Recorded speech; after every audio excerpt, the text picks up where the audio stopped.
Meu querido irmão, a paz do Senhor Jesus Cristo, estamos aqui mais uma vez. Dessa vez nós queremos falar um pouquinho sobre o pastor e a política, sobre a política na igreja, sobre o cristão e a política.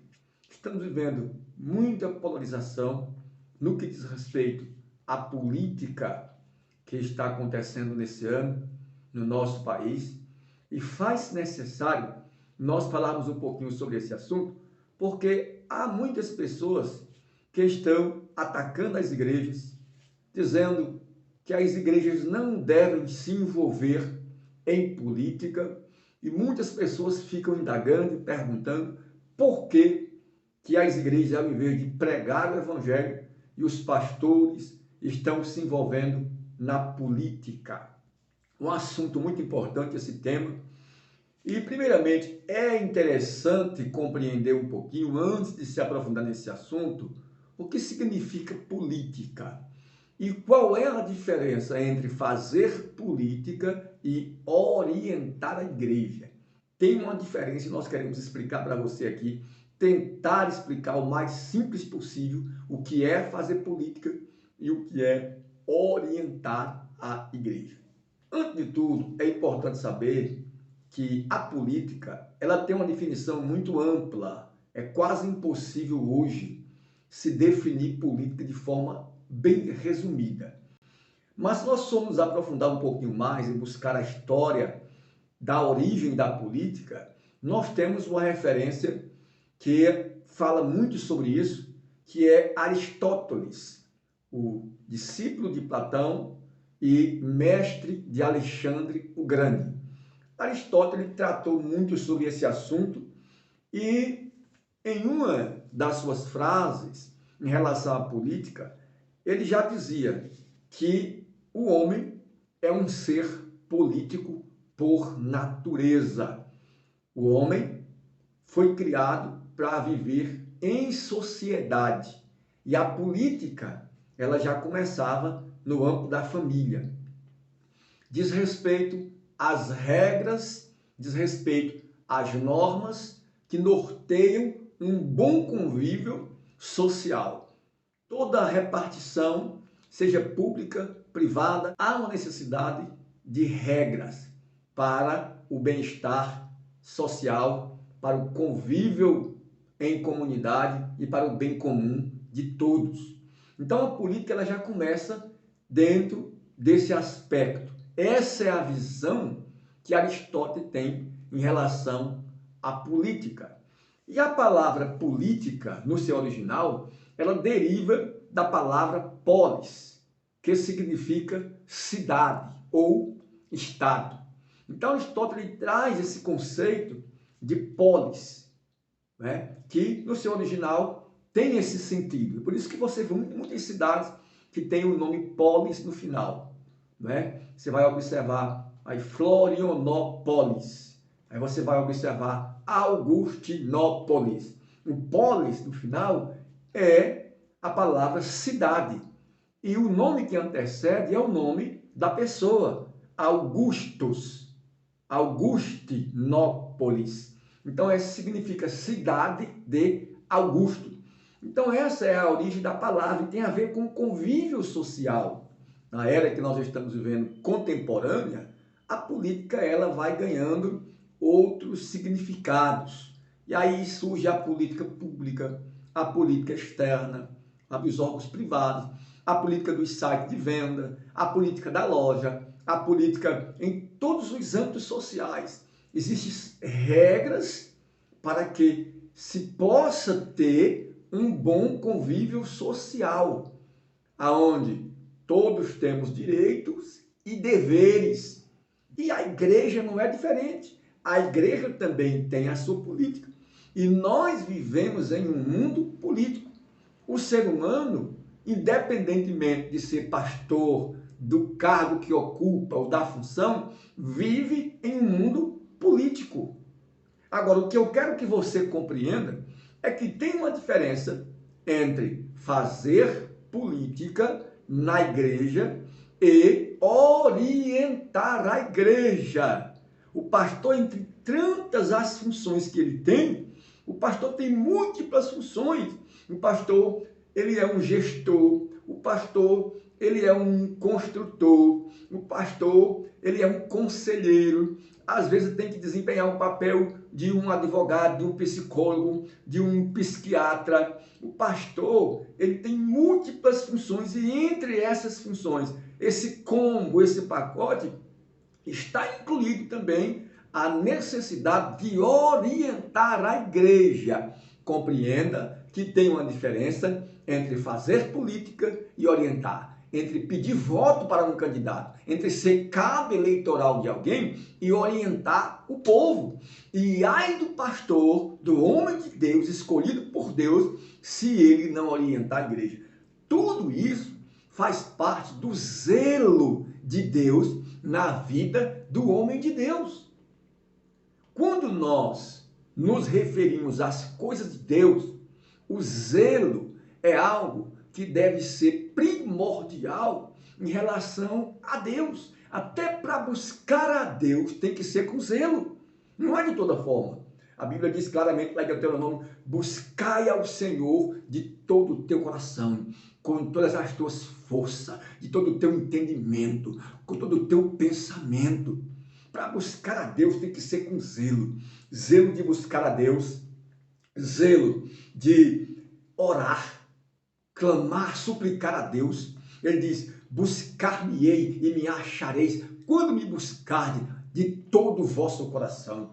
Meu irmão, e o que diz respeito ao cuidado com as ovelhas, não é diferente. O pastor tanto deve ter zelo de ganhar almas, como ele deve ter zelo de cuidar das almas, de cuidar do rebanho. O próprio Jesus foi quem disse: eu sou o bom pastor, e o bom pastor dá a sua vida pelas suas ovelhas. Um dos atributos do caráter divino é o zelo. É o zelo. Tanto Deus é zeloso, como Deus utiliza o zelo como um critério para as suas escolhas.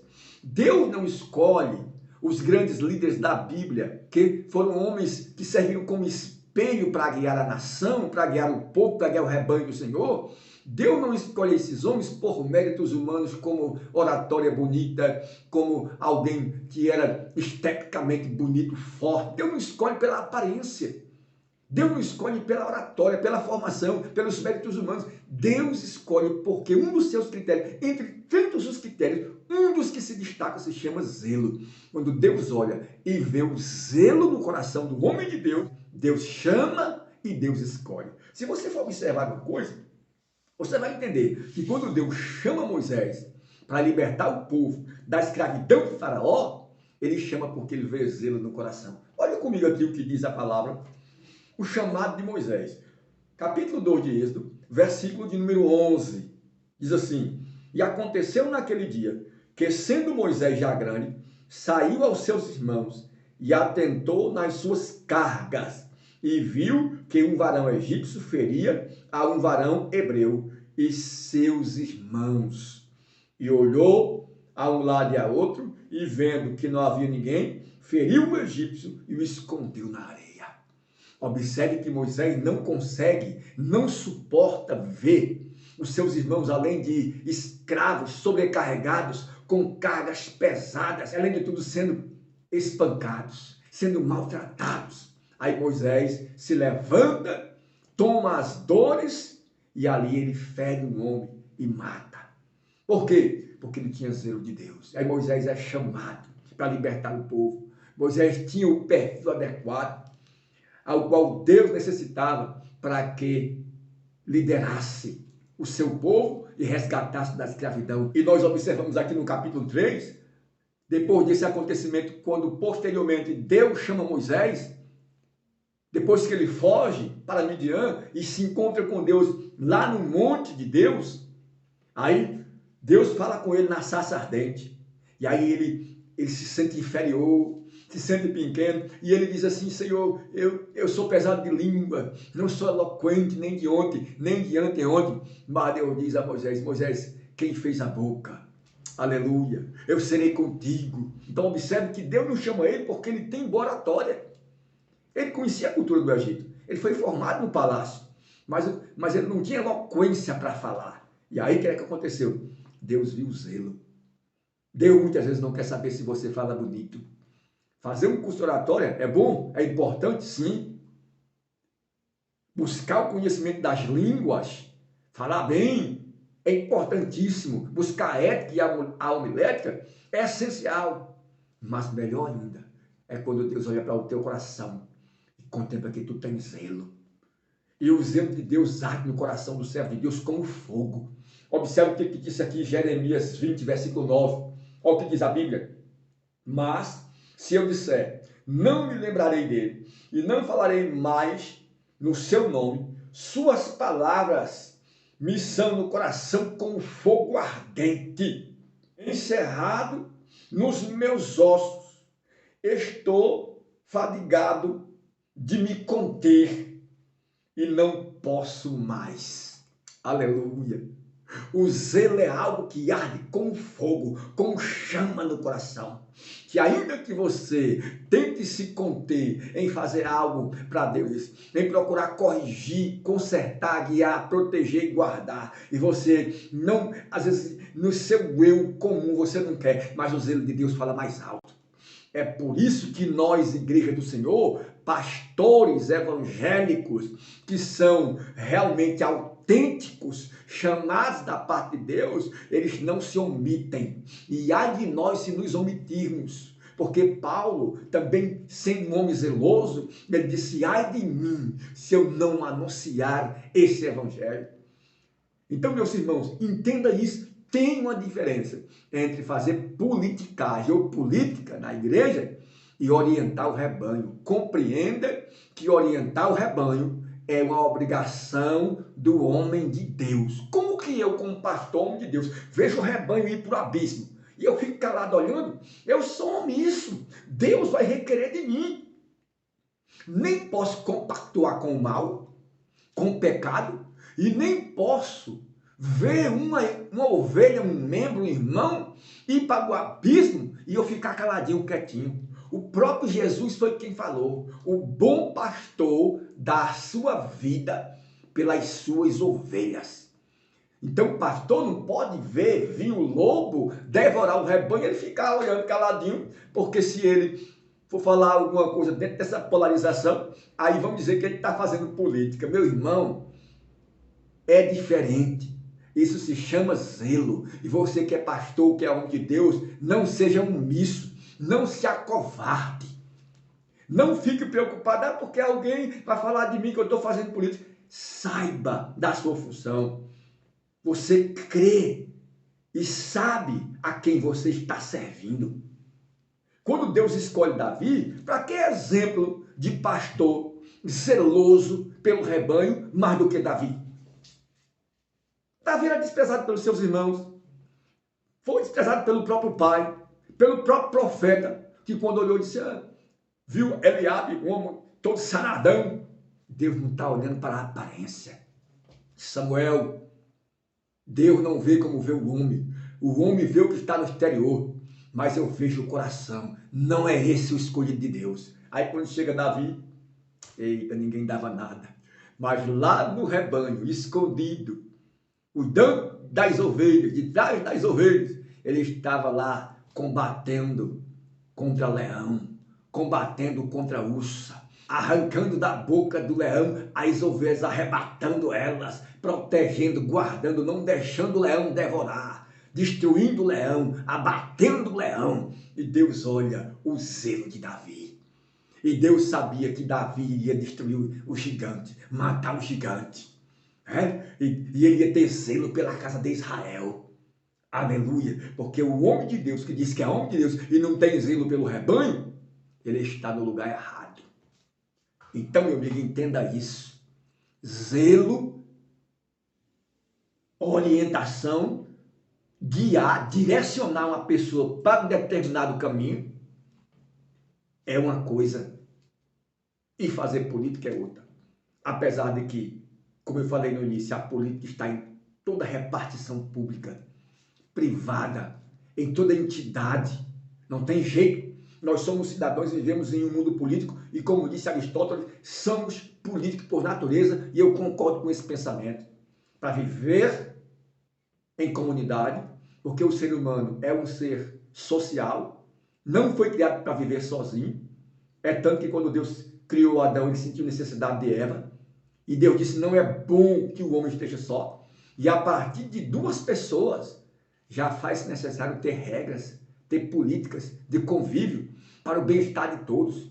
E dentro da igreja não é diferente. Entenda isso. Não é uma questão de pessoa, não é uma questão de personagem, de candidato, de afeição por A ou por B. É uma questão de pautas, de valores que nós temos que defender. Não é uma questão de que papai Lula e papai Bolsonaro não. Tem nada a ver com isso não, meu irmão.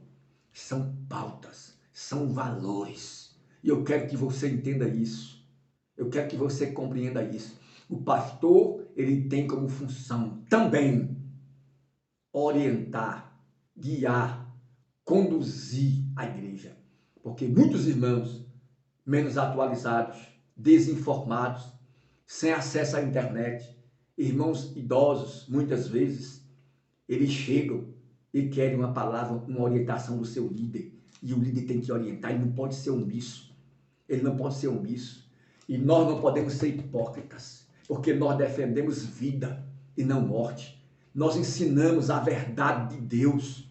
Nós pregamos o evangelho que salva e não que destrói. Nós pregamos bênção. Nós somos a favor da família, da base da sociedade, do maior projeto de Deus. E nós temos sim dever de orientar a igreja. Entenda isso. Puxar voto, usar da autoridade, da liderança, para oprimir o rebanho e fazer oposição para que eles votem em A ou em B é uma coisa. Orientar baseado na Bíblia é outra. É outra.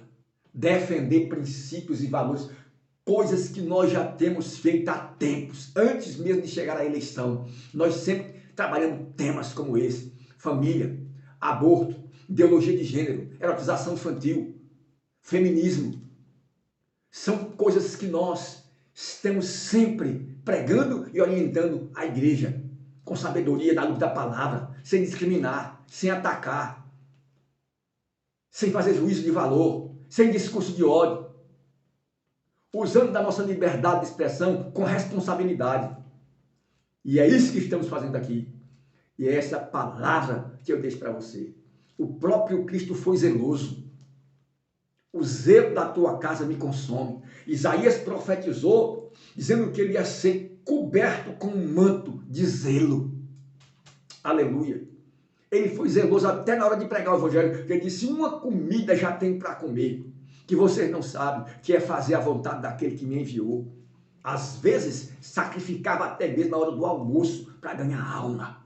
Vamos tomar o exemplo de Cristo, o exemplo dos profetas, dos grandes líderes, dos patriarcas, homens de Deus. Lá em Hebreus, no capítulo de número 11, a partir do versículo 24 ao 26, o texto é claro quando diz que Moisés preferiu sofrer com o povo de Deus do que ser chamado filho da filha de Faraó. Moisés preferiu sofrer com o povo de Deus do que ter as glórias e as riquezas do Egito e por um pouco de tempo ter o gozo do pecado.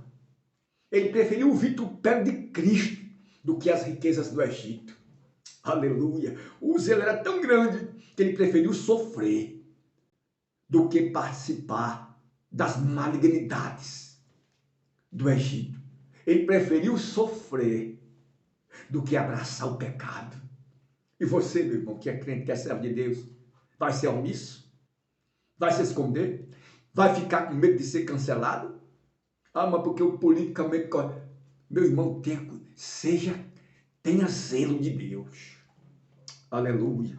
Então, deixa essa palavra e peço que você entenda. Você entende isso? Que é uma função, o zelo de Deus na vida do homem de Deus. E que nós não podemos ser omissos. E ai de nós. Eu quero só ler um texto aqui para encerrar. Ó, observa o que Paulo falou aqui. Quero ler contigo aqui, ó. Carta de Paulo aos Efésios, capítulo de número 5. Efésios 5. Observa aqui a partir do versículo 6. Olha, ninguém vos engane com palavras vãs, porque por essas coisas vem a ira de Deus sobre os filhos da desobediência. Palavras vãs, ira de Deus sobre o engano, sobre a desobediência. Portanto, não sejais seus companheiros. Não sejais companheiros desse povo. Não sejais seus companheiros, porque no outro tempo eras trevas, mas agora vocês são luz do Senhor. Andai como filho da luz. Agora observe o versículo de número 9 e 10, até o 11. Porque o fruto do Espírito está em toda bondade, justiça e verdade, aprovando o que é agradável ao Senhor, e não comuniqueis com as obras infrutíferas das trevas, mas antes condenai-a. Não comuniqueis com as obras infrutíferas das trevas, mas condenai-a. Nós não podemos compactuar com esse mal. Nós não podemos compactuar com essas obras malignas que essa esquerda está pregando. Essa esquerda está pregando os ideais comunistas. Que a misericórdia do Senhor seja sobre nós. E eu clamo a Deus, e eu peço a Deus sobre a tua vida discernimento. Deus abençoe. Guarde essa palavra em nome de Jesus.